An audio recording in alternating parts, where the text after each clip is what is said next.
3, 2, 1, drop it.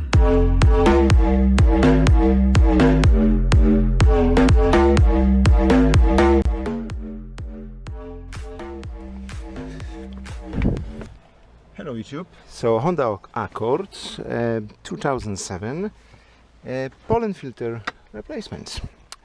Easy, guys. Okay, so you have to just unlock it. This lock is actually here. Just push on the back. Next you have to press the two locks and pull out the filter. Fit of course the new one and push back.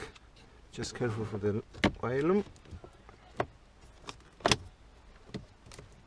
and that's all.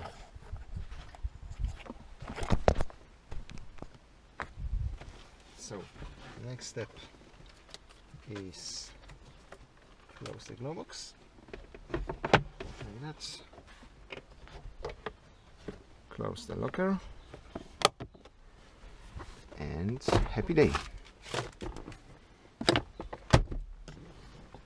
Easy.